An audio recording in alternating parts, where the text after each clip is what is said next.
Bonjour mes amis, David Simon, né Yassine. Comment allez-vous en ce beau jour, lundi 18 mai 2020? Welcome, good morning, welcome, Monday 18 May 2020. Vous avez passé un excellent week-end, vous êtes en très bonne santé, soyez le bienvenu dans tous les cas, soyez le bienvenu. Je suis ravi de vous recevoir au 21 rue Hippolyte Lecoeur de l'appartement 60. Voilà, tout simplement on va élaborer mon compte, on va élaborer des questions sur les réseaux sociaux, Facebook, Messenger, réseau social professionnel LinkedIn, et je tâcherai réellement de répondre à ces questions qui m'ont réellement touché, vraiment ému, et même limite, je dirais, interloqué, et je répondrai avec une certaine déontologie et professionnalisme. Alors voilà. Tout de suite, on va vraiment baser sur le vif du sujet, mon compte LinkedIn. Et alors, déjà dans un premier temps, on va mettre un titre Raise Lift Up, relever le défi, relever ce défi. Mon compte LinkedIn est consulté par l'industrie pharmaceutique Arcopharma. Pourquoi et pour quelle raison? J'étais une des forces vives du laboratoire LU7, laboratoire Pierre Fabre, du groupe Pierre Fabre, où j'étais attaché commercial, où je vendais des produits d'hygiène auprès des praticiens médicaux, des personnels soignants, hôpitaux, cliniques et aussi dentistes. Voilà. Le secteur bancaire CIC. Pourquoi et pour quelles raisons j'étais une des forces vives agents mandataires AXA, attaché commercial chez le groupe Prévoir, secteur financier, attaché commercial chez une des forces vives et même à conseil, attaché commercial et même à conseil en 2001. Voilà. Le groupe constructeur Zamil Steel, construction immobilier. Pourquoi et pour quelle raison? J'étais négociateur dans le secteur immobilier, le groupe Foncière Le Lièvre, voilà. Et le secteur transport ferroviaire, transport routier ferroviaire SNCF, pourquoi et pour quelle raison? Écoutez, quand j'étais élève surveillant pénitentiaire et surveillant pénitentiaire, stagiaire, où je faisais de la navette Le Mans, Tours, Saint-Pierre-des-Cœurs, quand j'étais surveillant frais à Agen, et j'avais coupon fréquence, voilà, que je ne vous cache pas, voilà, coupon fréquence, Le Mans, Paris-Le Mans, et puis Le Mans, Saint-Pierre-des-Cœurs, Agen et Bordeaux. Entre les deux, Bordeaux, je faisais la navette, l'échange, l'école d'administration magistrature, où je connais pas mal d'élèves magistrates, voilà. Voilà, je vous cache pas, voilà. Et c'était bien établi au niveau des impôts, voilà. Donc voilà, coupon fréquence Le Mans, Paris-Le Mans. Je travaillais sur Paris à l'époque, quand j'étais surveillant pénitentiaire stagiaire. Paris, maison de la santé, et ma Fresne et ma Val d'Oise, voilà. Et coupon fréquence, voilà. Et j'étais une des forces vives attachées commerciales chez les déménagements bretons, AGS, attaché commercial dans le secteur déménagement international, et attaché commercial chez Transport Déménagement Tremblay-Coupeau. Voilà, dans le secteur, dans les départements 35, les Vilaine, 72, la Sarthe et la Mayenne, 53. Voilà, pourcentage, 16% de stratèges commerciaux, 12% de recruteurs, 8% d'avocats. Pourquoi et pour quelle raison? J'ai été ex-salarié de l'État sous corps de l'administration pénitentiaire, ministère de la Justice, fonctionnaire de justice, dépositaire de l'autorité publique pénitentiaire, en un mot, surveillant pénitentiaire, voilà, 8% de spécialistes des finances d'entreprise et 8% commercial. Alors une phrase de coaching pour bien débuter la semaine, ça va être une complémentarité de la stratégie.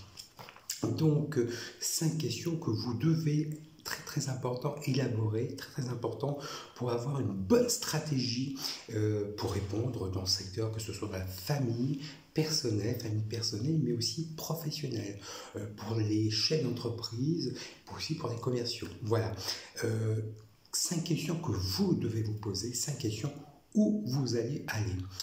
L'ambition, la vision, quelles sont vos valeurs, elles sont très importantes. Où vous devez aller, ces stratégies. L'ambition, la vision et quelles sont vos valeurs. Deuxième question, quel est mon environnement où je vais m'installer, où je vais réussir? Il faut vous poser la question, quels sont l'environnement où vous allez vous épanouir professionnellement et personnellement et réussir économique, mondial, local et politique. Qui je suis? Troisième question, qui je suis? Connaître vos qualités, vos défauts, vos ressources financières. Et à partir de ce moment-là, vous pouvez vous positionner et vous répondre au marché. Répondre sur le marché, mais le marché, est-ce qu'il répond à vos objectifs, à vos besoins? Voilà. Quatrième question, où vous pouvez aller? Se projeter dans 4 ans, 5 ans. Deux objectifs, un scénario positif, faire un scénario positif une semaine, c'est un scénario optimiste, avancer, même prolonger, même limite vous prolonger dans 4-5 ans. Scénario négatif, ou peut-être réduire la voilure, peut-être voir ça ne fonctionne pas. Donc c'est très très important. Et cinquième question, comment financer votre projet à la hauteur? Voilà. À partir de ce moment-là, cette ossature, vous pouvez, cette ossature, ces 5 questions, vous permet aussi de réussir cette ossature au niveau de la chaîne d'entreprise, au niveau de, que ce soit au niveau de secteur chaîne d'entreprise, mais aussi secteurs commerciaux. Voilà. Ces 5 questions vous permettent de vous positionner. Première question, où vous allez aller? Quel est votre environnement? Qui je suis? Où vous pouvez aller et comment vous allez y aller pour réussir? Voilà, ces 5 questions. Je vous souhaite une très belle réussite dans tous les cas. Voilà, alors première question, une question de Nesrine. C'est un exercice de droit que tu as fait, un cas d'école. Que pensent les magistrats? C'est une question de Messenger de Nesrine, Facebook. Alors moi je peux pas, je prends quand même des précautions oratoires. Pourquoi et pour quelle raison? Déjà dans un premier temps, c'est un concept. La question, que pensent les magistrats au niveau de mon agression et au niveau de mon divorce? Alors, précaution oratoire au niveau de mon divorce et de mon agression, parce que j'étais ex-salarié de l'État, sous code d'administration pénitentiaire, ministère de la Justice, fonctionnaire de la justice, dépositaire de l'autorité publique judiciaire, en un mot, surveillant pénitentiaire, donc j'ai réussi un concours. Donc il faut se positionner. Les gens ne savaient pas que j'avais réussi un concours d'État. Voilà, je vais prendre les choses après le corps. J'avais réussi un concours d'État. Donc je suis passé par l'école de l'administration pénitentiaire qui est à Agen. Voilà, une plus belle institution du ministère de la Justice où on étudie le droit sur toutes les thématiques et puis le self-défense et les sports et des conférences sur les droits. Ça, c'est très important. Et ce sont des bons professeurs. J'ai bien appris, et il faut le savoir, ce sont des professeurs issus du terrain. Et je peux vous assurer qu'il y a un travail collectif, quel que soit le corps du ministère de la Justice, administration pénitentiaire, personnel de surveillance, personnel administratif, personnel du conseil d'insertion et probation, personnel de direction. Voilà, il est très très important. Donc j'ai appris une bonne chose. Vraiment, c'est une belle ossature professionnelle que j'ai eue dans le secteur du droit. Donc, ce que j'ai su côté personnel, au niveau de mon divorce, j'ai beaucoup de directeurs de cabinet, de directeurs d'avocats qui me demandent est-ce que je vais me licencier des collaborateurs d'avocats qui étaient acteurs, actrices de votre agression à caractère discriminatoire lorsque vous étiez surveillant pénitentiaire? Donc, moi, je me permets, non. Moi, on va à la plus haute juridiction de l'ordre judiciaire français qui se trouve à Paris et qui se nomme la Cour de cassation et qui prend des décisions en matière civile, pénale et commerciale. Donc, précaution oratoire. Mais pour répondre à ta question, vraiment, c'est pas Acteur Studio, signé Georges de Transparence, c'est une moralisation. C'est pas Radio Corbeau qui fait le beau, qui fait le show. C'est la real life, la vraie vie. C'est ce qui m'est arrivé. Donc je vous avais dit au préalable, donc une décision de justice, c'est une insulte auprès de mon ex-épouse Laurence Vertek Simon, mais aussi auprès de ma fille Simon. Donc je ne vais pas me lamenter, je mets tout en œuvre pour mettre les choses en ordre. Que ce soit, c'est une stratégie de communication via par les réseaux sociaux, via par la transformation digitale, la révolution numérique, via les réseaux sociaux, YouTube, Facebook, Twitter, Instagram. Voilà, il est très très important. Et vers un développement personnel, je mets tout en œuvre, et professionnel au niveau de mes emplois. Donc il est très très important. Donc il y a eu bien une décision de nous aussi, dans un premier temps, cours d'appel d'Angers, cours d'appel KGI Le Mans et cours d'appel d'Angers. Voilà, bien inscrit sur la copie texte intégral de de France, dont je vous ai dit la semaine dernière. Bien, voilà. Et bien ça, c'est la copie au niveau de la famille de ma fille Inès. C'est bien ma fille Inès. Donc voilà. Donc une décision bien très très importante. Et puis, cours d'appel d'Angers, voilà, je prends quand même des précautions au niveau des avocats de barreau du Mans. Voilà. Précaution à toi. Donc, c'est un concept de divorce qui n'existe nulle part ailleurs. C'est moi qui l'ai ce concept de divorce. C'est un concept car de divorce que j'ai hérité via par Maître Sandra Jevaux, inscrite avocat à barreau du Mans, et qui est spécialiste de la violation de domicile sans commission aléatoire condamnable en justice. Donc, lorsque j'étais marié à mon ex-épouse, j'ai été aussi 11 ans via par les services de renseignement de la Sarthe. Donc je prends quand même des précautions oratoires. Donc voilà, ça c'est très très important de le préciser et de le noter sûrement. Donc voilà, je prends quand même des précautions, mais je vous dirai sur 3 points. 3 points au niveau, je dirais au niveau de l'attestation mensonger, qui est condamnable en justice. Madame Destré, les Béchard, avait indiqué qui est conseiller de profession juridique et qui habitait à 15 rue de Fluors, dans un environnement. Il y a une parenté aucun, mais si on était amis, personnels, professionnels, amis à l'extérieur, personnellement, elle était la marraine de ma fille. Donc, je connaissais son époux, Jean-Philippe Destré, paix à son âme. Donc, et puis, qu'elle a attesté, pas que j'avais rencontré la famille royale marocaine, la famille britannique, la famille espagnole. Donc, tampon de médecin clair qui est inscrit avocat de barreau du Mans, voilà. Et tampon d'UTJ Le Mans. Moi, j'étais dépositaire de l'autorité publique judiciaire, en amont, surveillant pénitentiaire. Voilà. Donc, je vais vous dire pourquoi et pour quelle raison. Donc, 3 points. Sur les 3 points, donc, côté personnel, dont je vous avais dit la semaine dernière, donc on se connaissait réellement, on se connaissait personnellement. Donc voilà. Alors toutes les photos dont je vous dis, c'est David Simon, moi-même, né Yassine Nabi, qui a changé son nom, son prénom pour des raisons discriminatoires, né le 2 novembre 1972, Le Mans, la Sarthe. Voilà, en 2001. Voilà. Alors faut le savoir. Donc ce divorce, j'ai hérité un concept car. Comme j'étais négociateur immobilier, foncier atelier, et mon ex-épouse Angélique Simon travaillait lorsqu'elle était, avant d'être juriste, chez collaboratrice chez Maître Olivier Emmanuel et Maître Drouet Le Mercier. Donc voilà, je prends quand même. Donc usufruit, c'est-à-dire quoi usufruit? C'est un terme notarial. Je jouis de la présence de ma fille à un tel moment, la semaine impaire du samedi de 10h à 18h, ou la semaine paire, mercredi ou dimanche. Voilà, de telle heure au bon moment de mon ex-épouse. Donc c'est inscrit de mon copie texte intégral de message. Voilà. Mais je vous réponds sur 3 points. Donc on est amis. Donc, voilà, moi, David Simon, né Yassine Nabi. Donc toutes les photos dont je vous dis, c'est moi, David Simon, né Yassine Nabi, né le 2 novembre 1972, Le Mans, la Sarthe, changement de nom et prénom pour des raisons discriminatoires. Voilà. Auprès de Caroline David Ex-Lyon. Voilà, moi-même, béni en mer, avec ma famille. Mon ex-beau-père, Léon Vérité, paix à son âme. Voilà. Repas de famille. Voilà. Poulaiserie.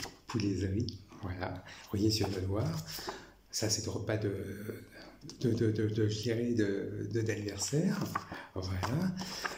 Mon ex-épouse, Angélique Simon, moi-même, David Simon et Yassine Nabi. À Paris, et puis 27 rue Marivaux, dont j'étais locataire. Donc j'habitais à Manuel Diaz, Benoît, paix à son âme, et Civitas, gérer salarié de Covéaflit, ça y va. Eh oui. Donc, dans les mariages, dans la naissance de ma fille Inès, la Creusès de mon ex-épouse, là vous avez été Simon, 27 rue Marigot, voilà, dont je vous avais dit au préalable.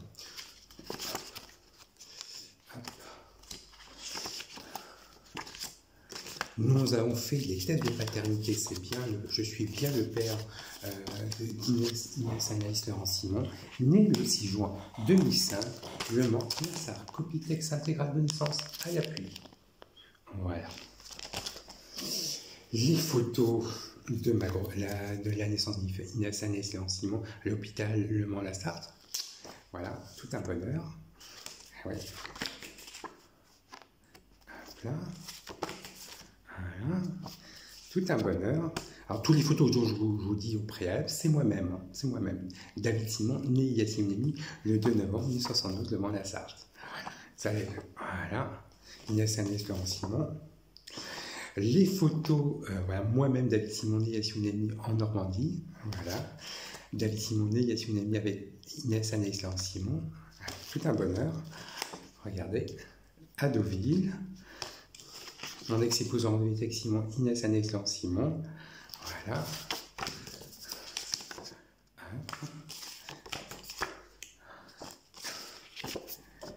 Voilà. Inès Anaïs Laurent-Simon, 11 rue Appel. Inès Anaïs Laurent-Simon en Normandie, voilà. Moi-même, David Simonet, Yassunami. Inès Anaïs Laurent-Simon à 11 rue Appel. Voilà. Tout un bonheur, c'est tout un bonheur, tout un bonheur. Inès Anaïs Laurent-Simon, moi-même, David Simonet, Yassunami, 11 rue Appel. L'anniversaire. Vous reconnaissez l'appartement numéro 31, 11 rue Appel, expérience au Valoir de l'Habitat. Voilà. Le lustre, canapé rouge, dont vous vous rappelez. Voilà, canapé rouge. Et oui, ça date, hein. Ça date, voilà. Et oui, tout un bonheur. Et puis, voilà, dont je vous avais dit au préalable, les photos du mariage. Donc, on se connaissait,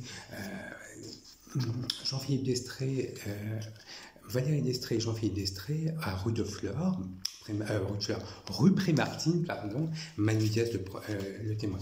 Mon mariage, rue de Prémartine, Anne de Rennes, Jean-Philippe Destré, paix à son âme, Loreté, Samuel Roland, Manu Diaz, moi-même, David Simonet, Yassinemi, en parlant, en conversant à mon ex-beau-frère Stéphane Vossel.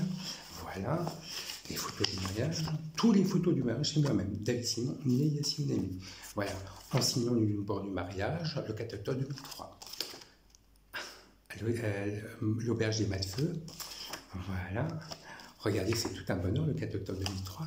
Et on se connaissait, regardez, Madame Valérie Destré, en donnant les alliances le 4 octobre 2003. Donc voilà. Donc c'est condamnable en justice. Voilà. C'est un concept carte de divorce nulle part ailleurs. Voilà, voilà, 4 octobre 2003, voilà. Là, mon frère, mon petit frère, mon premier témoin de mariage, moi-même, David Simonet, Yassunami, et ma maman. Voilà. Alors là, vous voyez un petit peu le plateforme juridique Covéaflic, voilà. Saïm, voilà. Des amis que vous connaissez, dont je vous avais dit Yann, Emmanuel Diaz, Lorgotte et Benoît, paix à son âme, Bruno, moi-même, David Simonet, Yassunami, 27 rue Marigot. Voilà. Et là, c'était au Légende Café. Ah oui, ça, un grand moment de souvenir. Moi-même, David Simonet, Yassunami. Voilà, regardez. Et oui. Légende Café, 27 rue Marigot. Voilà. Poulaiserie. Et votre serviteur que je suis, j'avais des cheveux, voilà. Donc voilà, Anne de Rennes et Jean-Marie Dallier, au Légende Café au départ. Voilà. Donc on se connaissait réellement, Donc fausse déclaration mensonger, c'est un concept carte de divorce. Et j'inviterai aux avocats de barreau du Mans à à décrire à la plus haute juridiction de judiciaire français quel est leur conséquent de mariage, quel est leur conséquent de vie, de conception, de faire des enfants, conséquent de mariage, conséquent de divorce. C'est quand même condamnable en justice.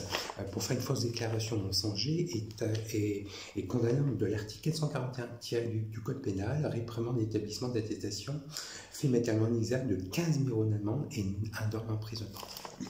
C'est peu et beaucoup.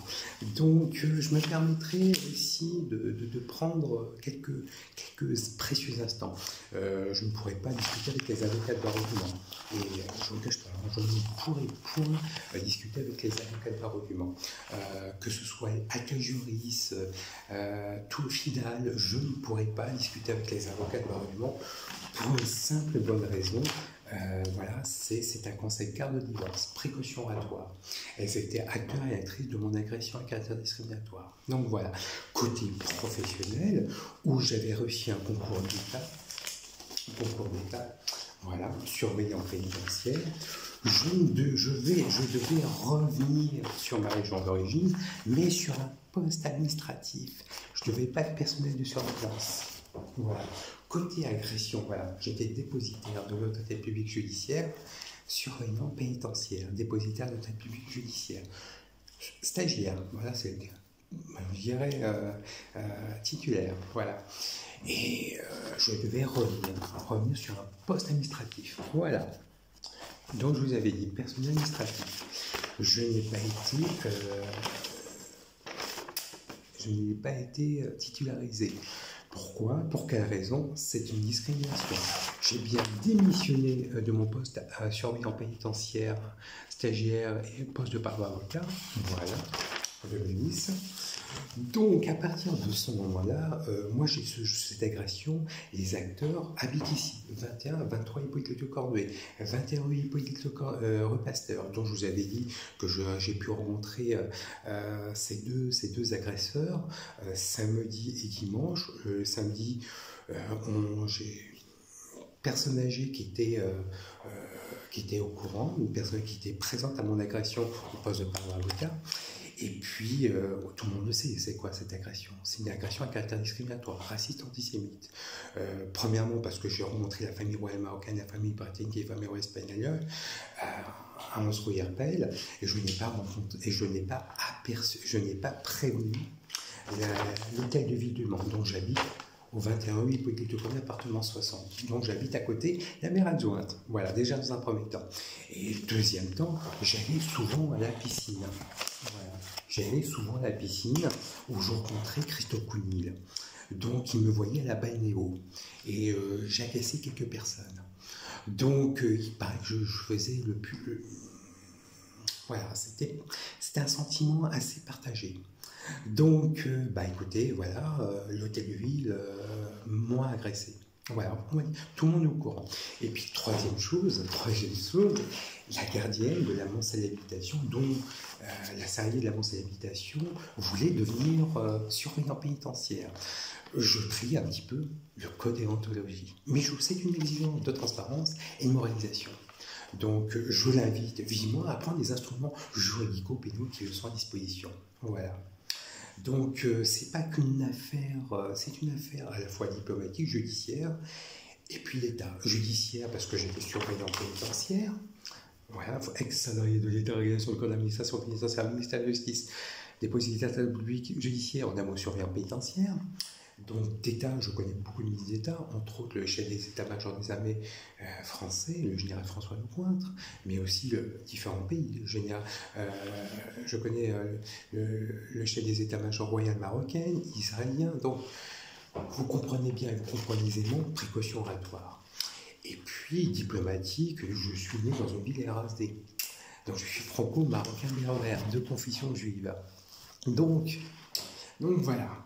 C'est difficile, hein. Diplomatiquement. Donc, je connais la liste des affaires étrangères marocains et français.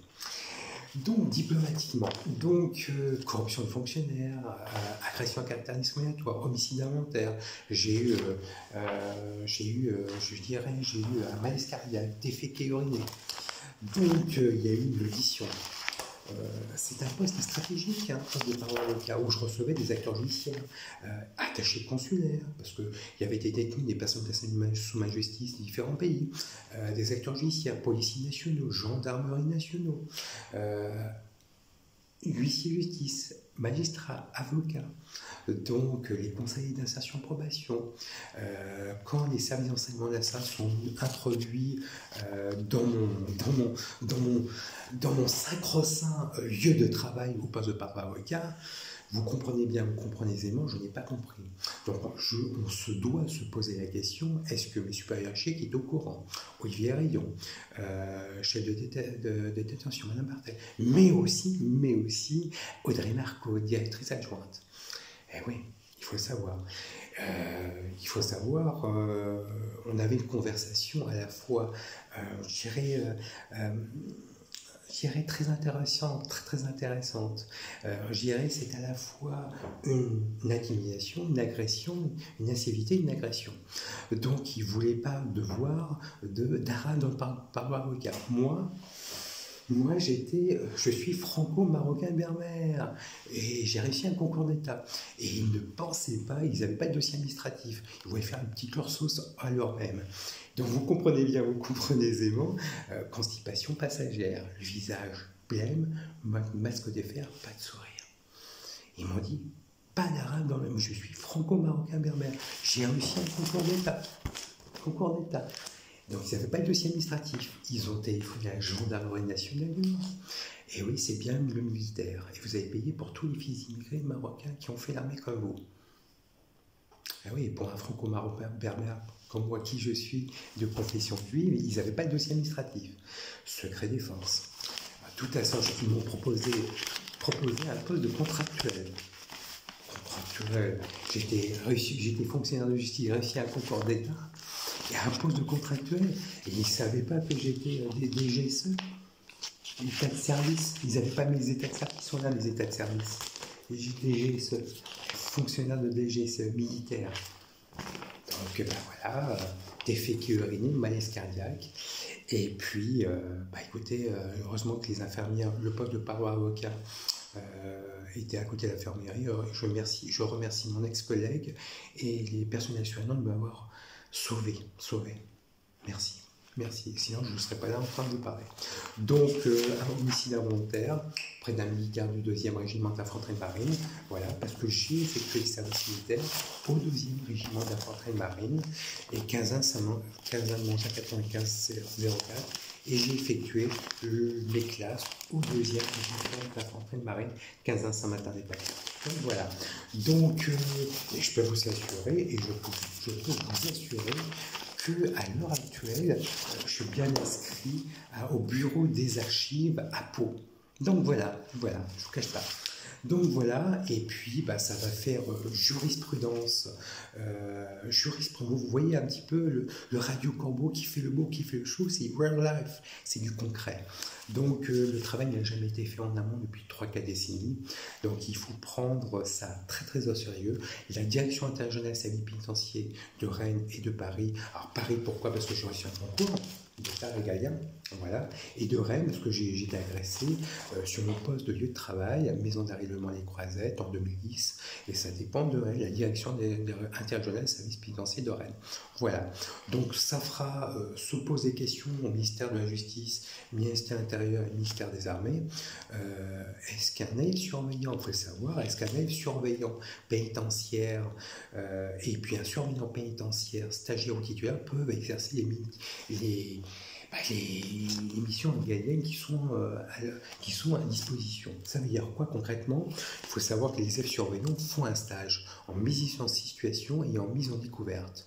Donc si vous ne pouvez pas travailler en Sarthe, est-ce que ce sont les avocats de barreau du Mans qui font la loi? Est-ce que ce sont les EJA, les avocats de barreau du Mans ou les services d'enseignement de la Sarthe? Donc c'est la sécurité intérieure qui doit se poser la question. Voilà, ça c'est très important. Et en haut lieu, ministère intérieur, à l'administration centrale, ministère intérieur, DGCI, ministère des Armées, DGSE, DRM, et puis ministère de la Justice, prennent l'affaire très très très au sérieux. Et nous allons à la plus haute juridiction de l'ordre judiciaire français, à la Cour de cassation. Je n'avance pas. voilà, qui prennent les décisions en matière civile, pénale et commerciale. Se trouve à Paris la Cour de cassation. Voilà. Donc, se pose des questions, est-ce que les avocats de barreau du Mans, je prends quand même des précautions oratoires, tout le monde le connaît.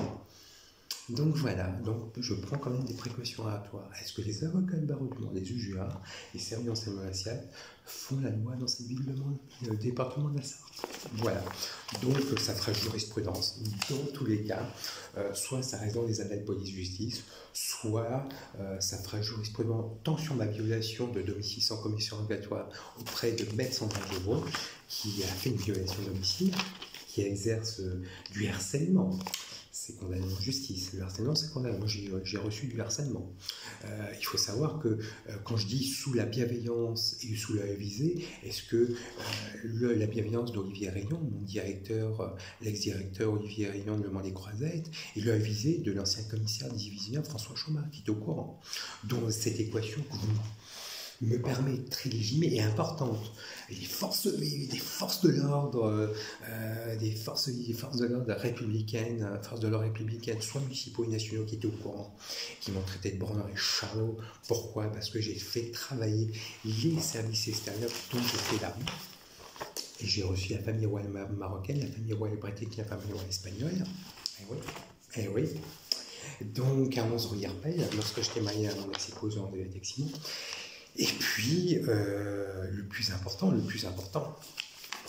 les avocats de barreau du Mans qui étaient au courant de mon agression à caractère discriminatoire et non-assistance à personne en danger, plus les avocats de barreau du Mans, des meilleurs communs, les services d'enseignement de la salle qui m'ont agressé, fractionné à l'hôtel du Ville du Mans, parce que j'allais à la piscine, parce que Christophe Codil, parce que j'habite à côté de la mer adjointe, et parce que je n'ai pas prévenu l'hôtel du Ville que j'ai rencontré la famille royale marocaine, la famille britannique, la famille royale espagnole, dans une ville et RSD, diplomatiquement. Voilà, dans tous les cas. Il est très très important. Mais les magistrats, précaution oratoire. Si il y a procès, ça sera sur Paris, à la Cour de cassation, pas sur le Mans. Conflit d'intérêts. Les acteurs et les acteurs judiciaires sont encore en activité. Voilà Nesrine. Voilà. Mais il est très très important de le préciser. Il faut bien clôturer. Voilà. Mais tout le monde est au courant. Moi, j'étais pas au courant que j'allais me faire agresser. Voilà Nesrine. Deuxième question, tu as eu ta fille Inès, tu as mis en place un protocole suite à la crise Covid-19, crise sanitaire. Oui, tout à fait, j'ai été très... Voilà, je ne vous cache pas, c'est une question de Cécile sur Messenger. Moi, je l'ai reçu le week-end dernier, samedi, alors c'est la semaine paire. Amazing, allô. Donc, excusez-moi, c'est simplement 2 semaines de confinement, c'est dur, ça a chamboulé. J'étais très heureux, très heureux de voir ma fille Inès. Alors, je m'excuse auprès du service du parquet. Hein. Allô, quoi. Allô. Excellent de l'État, sous cadre de l'administration pénitentiaire, ministère de la Justice. Dépositaire total du public judiciaire en surveillant pénitentiaire. Amazing, it's great. Donc je m'excuse, je dois la recevoir semaine paire, c'est marqué là, semaine paire, voilà, semaine paire, voilà, c'est marqué, semaine paire là, ici. Donc semaine paire, mercredi, dimanche, et semaine impaire de samedi de 10h à 18h, voilà. Mais bon, voilà, j'étais très heureux, j'ai fait un protocole. Je vais vous expliquer le lavage des mains, l'entrée dans les chaussures, lavage des mains automatiquement, 1 mètre de distance sociale, et on avait les masques, les gants, voilà, et je dirais voilà, il n'y a pas de souci. Alors, distance sociale, bien sûr. Je vais vous expliquer ce qui est, voilà, je vais vous dire pourquoi, pour quelle raison, voilà. Et donc, vous voyez la table de séjour? Voilà. Vous voyez la table de séjour? Voilà, c'est la table de séjour. Voilà. Donc là, je me mesure devant vous. Voilà, on est à 1m05. Voilà. Là, c'est sans rallonge. Là, c'est sans rallonge. Là, je démontre par accusé.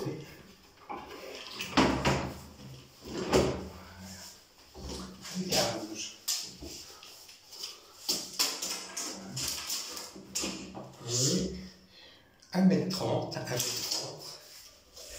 et 1m10. 1m10. Voilà. Donc, distance sociale respectée, respectée. Donc voilà, donc on était là, donc il n'y a pas de souci. Voilà.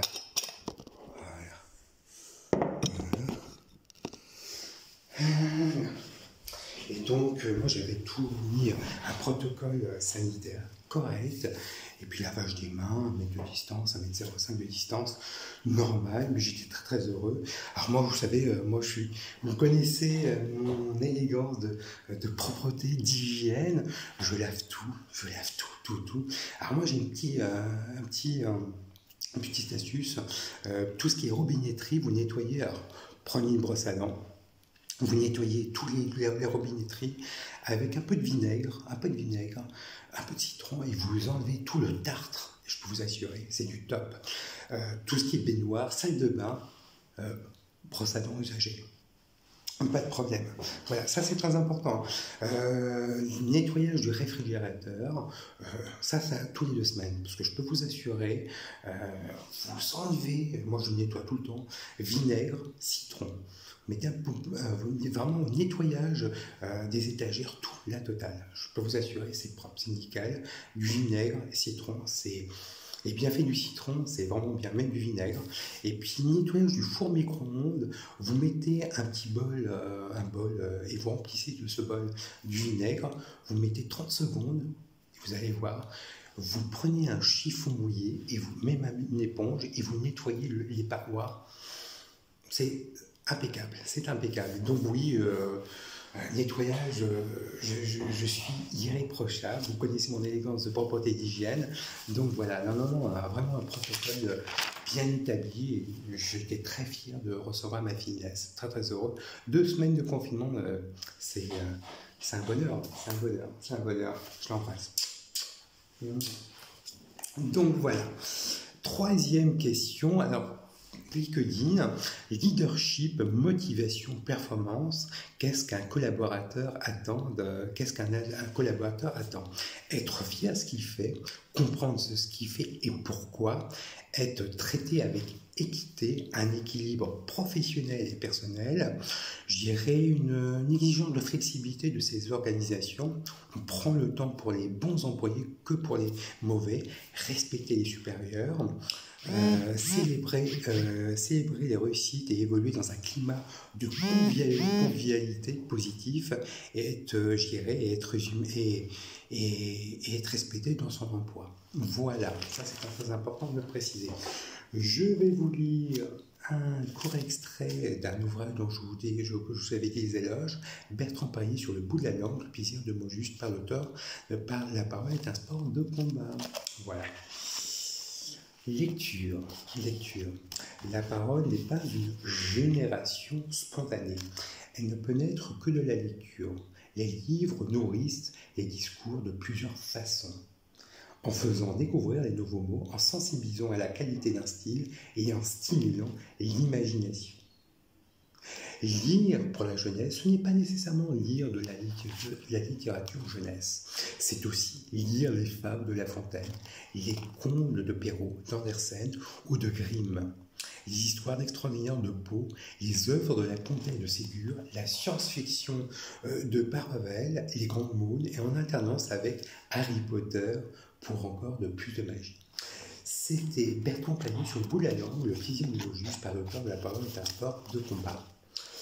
Bertrand Payet est un avocat au Conseil d'État et à la Cour de cassation. Il enseigne l'art oratoire à Sciences Po et HEC et il a participé à Film à voix haute. Il contribue à la formation des participants au programme Éloquentia qui désigne chaque année le meilleur orateur de la Seine-Saint-Denis.